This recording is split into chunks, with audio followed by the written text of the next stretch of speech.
Hello అండి, welcome to NJP properties అండి. నేను చూపించే ఈ ప్రాపర్టీ వచ్చి కంకిపాడు దగ్గర రొయ్యూరు అనే ఊరు వస్తుందండి. ఆ ఊరిలో వస్తుందండి ఈ ప్రాపర్టీ అన్నది. ఇది ఏపీసీఆర్డీ అప్రూవ్డ్ లేఅవుట్ వెంచర్ అండి. ఏరియా అన్నది చాలా బాగుంటుందండి. బందర్ రోడ్ హైవే నుంచి వెంచర్ దగ్గరికి కరెక్ట్గా 4 km డిస్టెన్స్ వచ్చిందండి. అలాగే కరకట్ రోడ్ నుంచి ఈ వెంచర్ దగ్గరికి ఒక 1.2 km డిస్టెన్స్ వచ్చిందండి. అంటే ఊరికి దగ్గరగా ఉంటుందండి ఈ వెంచర్ అన్నది. ఈ వెంచర్లో సెంటర్ రోడ్ వచ్చి 40 feet రోడ్ అండి. మిగతా ప్యారలల్ అన్ని రోడ్లు కూడా వచ్చి 30 feet రోడ్లు అండి. రోడ్స్ అన్నీ కూడా తార్ రోడ్స్ అండి. అలాగే ఎలక్ట్రికల్ ఫెసిలిటీ ఉందండి. ఈ వెంచర్కి చుట్టూరుతా కూడా కాంపౌండ్ వాల్ వస్తుందండి.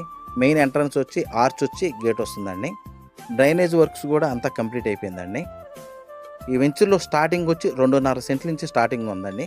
కాస్ట్ అన్నది 1 సెంటు కాస్ట్ అన్నది 6 లక్షల వరకు చెప్తున్నారండి. ప్రజెంట్ అన్నది ఆఫర్ ప్రైస్ కింద ఫైనల్గా వచ్చి 1 సెంటు 5 లక్షలు చొప్పున ఇస్తున్నారండి. చిన్న బడ్జెట్లో ఏపీసీఆర్డీ అప్రూవ్డ్ లేఅవుట్ వెంచర్ అన్నది దొరకడం చాలా రేర్గా వస్తాయండి. తక్కువ బడ్జెట్లో వస్తుంది కాబట్టి ఖచ్చితంగా తీసుకోవచ్చండి. ఈ వెంచర్ గురించి ఏం డీటెయిల్స్ కావాలనుకున్నా డిస్ప్లే అవుతున్న నా కాంటాక్ట్ నెంబర్ కాల్ చేయండి. మన వీడియోస్ కొత్తగా ఎవరైనా చూసేవాళ్ళంటే కనుక సబ్స్క్రైబ్ చేయండి. వీలైతే కనుక లైక్ చేయండి, షేర్ చేయండి. థ్యాంక్స్ అండి.